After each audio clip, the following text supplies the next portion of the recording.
আমার রাষ্ট্রের যদি একটি পোকামাকড়, একটা কুকুরও যদি না খেয়ে মরে, আমি আমার আল্লাহর সামনে কি জবাব দিব? আটার বস্তা পিঠে করে নিয়ে নিয়ে মানুষের বাড়িতে বাড়িতে খাবার দিয়ে আসতেন। সুবহানাল্লাহ বলো। তিনি ভোরবেলায় বের হলেন তাহাজ্জুদ নামাজ পড়ে, এখনো ফজর আজান হয় নাই, প্রজাদের খবর নিতে, মানুষের খবর নেওয়ার জন্য গেলেন। দেখতেছেন প্রচন্ড শীতের রাত। সুবহানাল্লাহ, রাতটা অনেক বড়, শীতের রাত। দেখতেছেন একটা ছোট্ট কুঁড়ে ঘর, পাথরের তৈরি, পাহাড়ের পাদদেশে। ঘর থেকে বিরহের প্রেমের গান আসতেছে ভেসে ভেসে। কি আসতেছে? প্রেমের গান মহিলার কণ্ঠে। হযরত ওমর তরবারিটা সাইজ করতেছে যে আমার রাজ্যে কোন মহিলা গান গায়, বিরহের গান, আমি তারে তরবারি দিয়ে সাইজ করব। কি করবে? তিনি বের হয়ে গেলেন। যেতে যেতে যেতে যেতে মহিলার ঘরের পিছন দিয়ে ঢুকছে। ঘরের পিছন দিক দিয়ে ঢুকলেন। আল্লাহু আকবার বলেন। ঢুকার পরে বললেন, মহিলা বাতি জ্বালাই দিল। হযরত ওমর বলেন, বাতি অফ করো। তুমি অন্যায় করেছো, গান গাইছো। বলে, হ্যাঁ আমি অন্যায় করছি, আপনার দৃষ্টিতে ঠিক আছে। আপনি কে? আপনি পথিক, আমার অন্যায় ধরার কে? তুমি অন্যায় করেছো কিনা? বলে, হ্যাঁ আমি অন্যায় করেছি, ঠিক আছে। বলে, তুমি জানো না গান বাদ্য এটা হারাম? আমিনান নাসে মাই ইশতারি লাহওয়াল হাদিস। আর এখন বক্তা স্টেজে উঠে গান গায়। গান না গাইলে ভরে না মন। কথা বলেন। এই সমস্ত গায়ক বক্তাদেরকে স্টেজ থেকে নামাই দিবেন। মাহফিল ময়দানগুলো নষ্ট করছে গায়কগুলো। কথা বলে। আপনারা 2 টাকা 5 টাকা 10 টাকা দেশ বিদেশ থেকে চান্দা কালেকশন করেন, কোরআন হাদিসের কথা শুনবেন, নাকি গান শোনার জন্য আসেন? কোরআন হাদিসের বক্তব্য, কোরআন হাদিস ইজমা কিয়াস থেকে কথা বলবেন। কথা বলেন। সাহাবায়ে কেরামের বায়োগ্রাফি, জীবন নিয়ে কথা বলবেন। শিক্ষণীয় বিষয় আছে। তিনি বলেন, তুমি অন্যায় করছো, গান গেয়েছো। বলে, হ্যাঁ আমি অন্যায় করছি একটা। আর আপনি পথিক, আপনি অন্যায় করেছেন 3টা। যদি আপনি অন্যায়গুলো না শুনেন তাহলে ওমরের কাছে বিচার দিব। কারে বলতেছে? ওমর রাদিয়াল্লাহু আনহু বলতেছে, যদি অন্যায়গুলো আপনি না শুনেন, আপনি কি কি অন্যায় করছেন, তাহলে ওমরের কাছে কি করব? তো হযরত ওমর যে তার সামনে তো জানে না।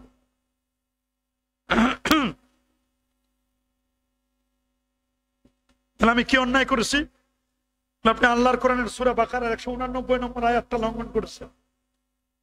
এটা আপনার প্রথম অন্যায়। কাকে বলতেছে? এতক্ষণ মেয়েটা থরথর করে কাঁপতেছিল, এখন হযরত ওমর থরথর করে কাঁপে।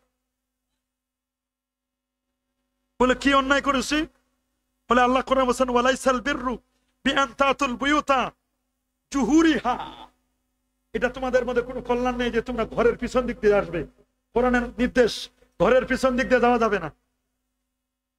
ওয়ালাকিন্নাল বিররা মানিত্তাকা, বরং সবচেয়ে বড় তাকওয়া হলো, সবচেয়ে বড় কল্যাণ হলো যিনি তাকওয়া অর্জন করে। ওয়াতুল বুয়ুতা মিন, তোমরা ঘরের ভিতরে আসবে দরজা দিয়ে, সামনের দিক থেকে। সুবহানাল্লাহ বলেন। ওয়াত্তাকুল্লাহ লাআল্লাকুম তুফলিহুন। কোরআনের নির্দেশ, আপনি ঘরের পিছন দিক থেকে আসেন। কোরআনের আয়াত আপনি অমান্য করেছেন। বলে, তুমি কোরআনের আয়াত জানো কেমনে? আমি হাফেজা। হযরত ওমর বলছে, কি অন্যায় করলাম দেখছো? ওর ভুল ধরতে আসলাম একটা, ও আমার ভুল ধরলো কয়টা? তারপর কোরআনের আয়াত আমি অমান্য করছি। কেমন রাষ্ট্রপ্রধান! আমাদের রাষ্ট্রপ্রধানের ভুল ধরলে দেশ সারা। কথা বলেন না কেন? ইমাম সাহেবের ভুল ধরলে বেয়াদব। ইমাম সাহেব যদি আসলে অন্যায় করে, অনেক ইমাম বলবে তুমি বেয়াদবি করছো। আসলে যে তার এটা অন্যায়, এটা বুঝে না। কোন বক্তা যদি ভুল করে আর যদি ধরেন, তবে তুমি বেয়াদব হয়ে গেছো। কথা বলেন। ভুল তো ভুলেই, ঠিক কিনা বলেন? বক্তারও হতে পারে, যে কারো হতে পারে। আমাদের ভুল হয় না? আমরা মানুষ, ভুল হবে না আমাদের? হতে তো পারে, স্বাভাবিক। এটা অস্বাভাবিক কিছু নয়। হয়তো তোমার থরথর করে কাঁপছে, আমার প্রথম অন্যায় কোরআনের আয়াত আমি লঙ্ঘন করেছি, আমার দ্বিতীয় অন্যায়টা একটু বলেন। আল্লাহু আকবার বলেন। বলে দ্বিতীয় অন্যায় শুনবেন? বলে হ্যাঁ। মহিলা বলছেন, পর্দার আড়াল থেকে বলতেছেন, দ্বিতীয় অন্যায়টা শুনেন। সূরা নূরে আল্লাহ বলছেন, কোন জায়গায়? সূরাতুন নূর। সুবহানাল্লাহ বলেন, আল্লাহু আকবার বলেন। সূরাতুন নূর, সূরাতুন নূরের 27 নম্বর আয়াতে আল্লাহ বলছেন, ইয়া আইয়ুহাল্লাযীনা আমানু লা তাদখুলু বুয়ুতান গায়রা বুয়ুতিকুম হাত্তা তাস্তানিসু ওয়া তুসাল্লিমু আলা আহলিহা। হে ঈমানদার বান্দাগণ, তোমরা কারো ঘরে প্রবেশ করবে না অনুমতি ছাড়া, সালাম ছাড়া। আমরা তো এখানে ফানের চুন লইয়া ঢুকতে ঢুকতে ঘরের ভিতর পর্যন্ত চলে যায়, সালামও নাই, পরিচিতও নাই। জায়েজ আছে নি? কথা বলে না, জায়েজ আছে? ভাই আপনি যে আমার এখানে আসছেন, অনুমতিও নাই, সালামও দেন নাই। বলে ঠিকই, আমি তো সালাম দেই না, রাগের ঠেলাই চলে আসছি। কোরআনের আয়াত লঙ্ঘন করছেন, তোমার থরথর করে কাঁপছে। আমার 3 নম্বর অপরাধটা বলেন। সুবহানাল্লাহ। 5 নম্বর অপরাধ সূরাতুল হুজরাত 12 নম্বর আয়াত শোনাই দিলেন, ইয়া আইয়ুহাল্লাযীনা আমানু ইজতানিবু কাসীরাম মিনাজ-যন্ন ফাইন্না বা'দাজ-যন্নি ইসমুন। আল্লাহু আকবার। ওয়ালা তাজাসসু। হে ঈমানদার বান্দাগণ, তোমরা ধারণা থেকে, আইডিয়া করা থেকে বেঁচে থাকো। অধিকাংশ আইডিয়া তোমাদের পাপ, ভুল হয়। মনে করেন একজন মোটরসাইকেলের পিছনে বিপদে পড়ছে, তার বোনকে নিয়ে হসপিটালে যাচ্ছে, আরেকজন মনে করছে প্রেমিকাকে নিয়ে যাও, হয় না এরসব? তার এই আইডিয়া কি ঠিক? অন্যায় না? মানুষের ব্যাপারে ভালো ধারণা করেন, খারাপ ধারণা করবেন না। বলে আপনি তো মনে করছেন আমি বিরহের গান গাচ্ছি, কিন্তু আপনি কি খবর নিবেন না আমি কেন প্রেমের গান গাইতেছি? বলে খবর নেওয়া তো দরকার ছিল। তো যাই হোক, আপনি আমার ব্যাপারে ভালো ধারণা করতে পারতেন, খারাপ ধারণা করছেন, এটা একটা অন্যায় করছেন। এর সাথে আরেকটা অন্যায় করছেন। কোরআনে আল্লাহ সাথে সাথে বলছেন, ওয়ালা তাজাসসু, গোয়েন্দাগিরি করো না। আপনি আমার পিছনে পিছনে গোয়েন্দাগিরি করতে আসছেন। তবে রাষ্ট্রের সেফটির জন্য, সেফটি এন্ড সিকিউরিটির জন্য গোয়েন্দাগিরি করা যায় আছে। কেউ রাষ্ট্রকে হামলার মুখোমুখি করবে, গোয়েন্দা সংস্থার প্রয়োজন আছে না? সেটা ভিন্ন কথা। বলো 3টা অন্যায় আমি করেছি, আমার অন্যায়ের জন্য আমি আল্লাহর কাছে মাপ চাইবো। তো তোমার ধারণা, তোমার ব্যাপারে খারাপ করেছি, তোমার ধারণাটা কি? কি কারণে তুমি বিরহের গান গাচ্ছ একটু বলো। বলে তোমার অন্যায়গুলো তুমি স্বীকার করো কিনা, না হলে আমি ওমরের কাছে বিচার দিব। বলে আমি স্বীকার করি। সুবহানাল্লাহ বলে। বলে তুমি ওমরকে চিনো? ওই শুনছি খুব চেতা, খুব কি শরীয়তের ব্যাপারে কট্টর। আসাদুহুম ফি আমরিল্লাহ ওমর। আল্লাহু আকবার বলেন। আসাদুহুম ফি আমরিল্লাহ ওমর। আল্লাহু আকবার। ওয়া আরহামু উম্মতি বিউম্মতি আবু বকর।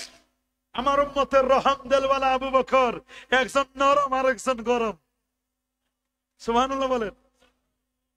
একজনে নরম, আরেকজনে কি গরম। বলো আচ্ছা তোমার কারণটা বলো। বলে আমার স্বামী আব্দুল্লাহ ইবনে, আমার স্বামীর নাম আব্দুল্লাহ, আমার স্বামীর নাম কি? আব্দুল্লাহ ইবনে সালেহ হইতে পারে, একটু দেখে নি, তো মুশকিলে পড়ে যাব। আব্দুল্লাহ বিন সাদ, সালে না, আব্দুল্লাহ বিন সাদ। আল্লাহু আকবার বলেন। কি নাম? আব্দুল্লাহ বিন সাদ। তার সাথে আমার বিয়ে হলো। কি হলো? কথা বলেন না কেন? বিয়ে হলো, বাসর হবে। আমি খালি তার দিকে একবার নজর করছি, বাসর রাতে এক পা ভিতরে ঢুকছে, বাসর ঘরে আরেক পা বাহিরে। ওই সময় ওমরের রাষ্ট্র থেকে ফরমান আসছে যুদ্ধে যেতে হবে। আমার স্বামী আব্দুল্লাহ বিন সাদ সেনাবাহিনীর একজন সদস্য। সুবহানাল্লাহ বল। সেনাবাহিনীর কি? তিনি আরেক পার ভিতরে ঢুকান নাই, পাটা বের করে আমাকে সালাম দিয়ে বলছেন আমি যুদ্ধে যাচ্ছি, যদি ফিরে না আসি হাসরের দিন দেখা হবে, না হলে আর দেখা হবে না, এটাই তোমার সাথে আমার জীবনের শেষ দেখা। তবে ওমর বলছে 4 মাস পর ছুটি দিবে। বলে আচ্ছা তাই? বলে আমি গেলাম, 4 মাস থাকলাম, ফিরে আসলাম যুদ্ধ থেকে, আমাকে ছুটি দিল, বাসায় আসছি, এক পা দিছি, ওই মুহূর্তে আবার ফরমান আসছে আমাকে আবার যুদ্ধে যেতে হবে। পাটা সরা নিলাম, আমার স্ত্রীকে রেখে ওইভাবে চলে গেলাম। আবার 4 মাস পরে ছুটি পেলাম, আবার আসলাম, স্ত্রীর সাথে দেখা করতে পারি নাই। প্রতিমধ্যে আবার আমাকে জানান দেওয়া হলো আবার যেতে হবে যুদ্ধে। এক এক করে 12টি মাস আমার চলে গেছে। আমি আমার স্বামী ছাড়া 12 মাস অপেক্ষা করছি, কোনো জেনা ব্যভিচার লিপ্ত হয় নাই, পরকিয়া করি নাই। এখন তো স্বামী না থাকলে পরকিয়ার প্রেমে পড়ে যায়। কথা বলেন, হারাটিয়া স্বামী পাওয়া যায়। নাউজুবিল্লাহ বলেন। আজকের সমাজ নষ্ট হচ্ছে এই পরকিয়ার কারণে। আর এগুলোর জন্য সহায়তা করছে স্টার জলসা, জি বাংলার মতো গজবের কতগুলো চ্যানেল। কথা বলেন, জোরে বলেন, ভয় লাগে নাকি?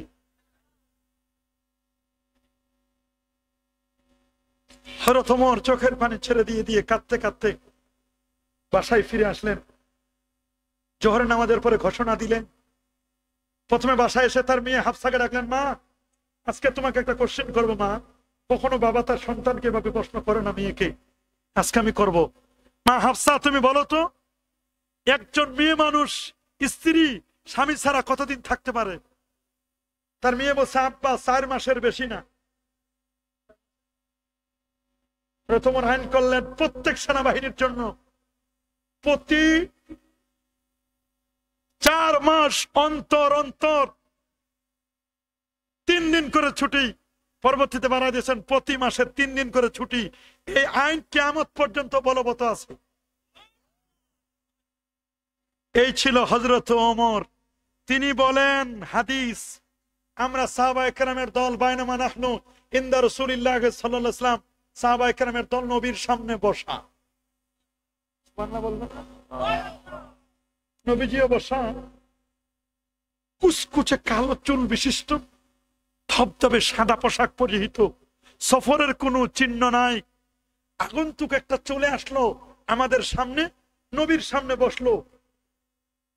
ফাসনাদা রুকবাতাইহি ইলা রুকবাতাই, তার হাঁটু দুইটা নবীজির হাঁটু মোবারকের সাথে লাগাই দিল। ওয়াদা কাফাই আলা ফাগদাই, তার হাতের তালুটা নবীজির উরু মোবারকের উপর রাখলো। শেষ করে দিব, আমি হাদিসটা বলে শেষ করে দিচ্ছি। হাঁটু মোবারকের উপর রাখলো। সুবহানাল্লাহ বলেন। ছাত্র যেমন ওস্তাদের সামনে বসে, মুরিদ যেমন পীরের সামনে বসে, ওই রকম আদবের সাথে আগন্তুক বসলেন। আগন্তুক কে? হুজুর বলছে জিবরিল। ঠিক আছে জিবরিল। আগন্তুক হলেন জিবরিল আমিন। কে কে কে কে কে? বলা হুসিত তুমি আতি জানা, যার 600 নূরের পাখা। সবাই বলেন 24,000 বার নবীর কাছে তিনি এসেছিলেন। বললেন রাসূলুল্লাহর সামনে এসে হাঁটু দুটা লাগাই দিয়ে বললেন, হুজুর 5টা প্রশ্ন করব। ঈমান কি জিনিস, ইসলাম কি, ইহসান কি, কিয়ামত কবে হবে, আর কিয়ামতের সিম্পটম আলামত গুলো বলবেন। কয়টা? আখবিরনি আনিল ঈমান, আখবিরনি আনিল ইসলাম, আখবিরনি আনিল ইহসান, আখবিরনি আনিস সাআহ, ওয়া আখবিরনি আন আমারাতিহা। কয়টা?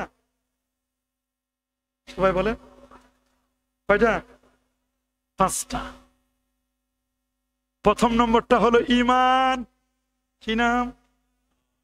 ঈমান কি দেখা যায়, ধরা যায়, ছুঁয়া যায়, বুঝা যায়? সুবহানাল্লাহ। বলা যদি পয়তা ঝুলাই, পরনে ধুতি, বুঝতে কি আর বাকি? যেটা হিন্দু মুসলিম বুঝতে বাকি? মাথায় টুপি, মুখে দাড়ি, পরনে গোল জুব্বা, জামা পায়জামা, মসজিদে যায়, ঈদগাহে যায়, মাহফিলে আসে, বুঝতে কি বাকি যেটা মুসলমান? তবে মার্কায় মুসলমান যেন না হয়, মনে থাকবে তো? ইমান যার পর নির্ভর করে তার নাম আকীদা। আল্লাহু আকবার। আমরা আকীদা আহলে সুন্নাহ ওয়াল জামা, আমরা মাযহাবে হানাফি। মাযহাবে কি? খুব দ্রুত শেষ করে দিচ্ছি। রাসূল আপনি বলুন আমাকে ঈমান কি জিনিস? রাসূল আনতুমিনা বিল্লাহ, আল্লাহর প্রতি বিশ্বাস স্থাপন করবে, ওয়া মালায়েকাতি ফেরেশতাদের প্রতি বিশ্বাস, ওয়া কুতুবিহি আসমানি কিতাবের প্রতি বিশ্বাস। আসমানি কিতাব 104 খানা, 50টা শীষ নবীর উপর, 30টা ইদ্রিস ইসলাম, 10টা মুসা, 10টা ঈসা নবীর ইব্রাহিম নবীর উপর, মোট 100 খানা কিতাব এই নবীর উপর নাজিল হয়েছে। তাওরাত হলো মুসা নবীর উপর, সুবহানাল্লাহ বলেন। সবুর দাউদ আলাইহিস সালাম, ইনজিল ঈসা আলাইহিস সালামের উপর, আর কোরআন নবীজির উপর। সেই কোরআন আমরা মানতে চাই কি চাই না? কিন্তু আমরা কোরআন পড়তে চাই না, আমরা পড়ে আগডুম বাগডুম ঘোড়ার ডিম সাজে, ঢাক ঢোল সারাদিন বাজে, হাট্টিমা টিম টিম, তাদের খাড়া দুটো সিং, তারা মাঠে পারে ডিম, হাট্টিমা টিম টিম, এগুলো শিখায় আগডুম বাগডুম, এগুলো শিখাবো না। শিখায় শরীয়তে অজগর, অজগরটি আসছে তেরে, আমটি আমি খাবো পেরে, মিছা কথা। অজগর সাপ যদি তেরে আসে, আম পারা তো দূরের কথা, জীবন লয়ে টানাটানি। কথা বলেন? তাহলে আমাদের সিদ্ধান্ত হবে, পারবা না মা স্কুলেতে হাট্টিমা টিম টিম, পারবো মা গো মাদ্রাসাতে আলিফ লাম মিম। কি পড়বো? বললেন তুমি বিল্লাহি ওয়া মালাইকাতিহি ওয়া কুতুবিহি ওয়া রুসুলি, রসুলদের প্রতি বিশ্বাস। 313 জন রসুল, 1,24,000 পয়গম্বর, 5 জন উলুল আজম পয়গম্বর, সবার যিনি সেরা তিনি আমার নবী। উম্মে হানির ঘর থেকে নিয়ে সিনা চাক করে বোরাক নামক জান্নাতি গাড়িতে করে চন্দ্র, ইয়াসরিব, বেথলেহাম, বাইতুল মুকাদ্দাস, চন্দ্র, সূর্য, গ্রহ, নক্ষত্র, Neptune, Pluto, galaxy, Milky Way, nova, supernova, Proxima Centauri, Andromeda galaxy cross করে, সবগুলো ক্রস করে প্রথম, দ্বিতীয়, তৃতীয়, চতুর্থ, পঞ্চম, ষষ্ঠ, সপ্তম আকাশ পার করে সিদরাতুল মুনতাহা, জান্নাতুল মাওয়া, এরপরে আরশে আজিম গিয়ে আল্লাহকে দেখে উম্মতের জন্য 50 ওয়াক্ত নামাজ নিয়ে 45 কমিয়ে 5 রাখলেন। সে নামাজ নিয়ে কত খেলা চলে। অনেকে নামাজে দ্বারা এক পা উত্তর এবং আর এক পা দক্ষিণ। আমাদের 2 পার মাঝখানে ফাঁক থাকবে কয় আঙ্গুল? হাত উঠাবো এই পর্যন্ত, যাদের হাত ঠিক আছে আমরা এই পর্যন্ত উঠাবো। শামাতা উজনায়ে হাত বাঁধবো নাভির নিচে।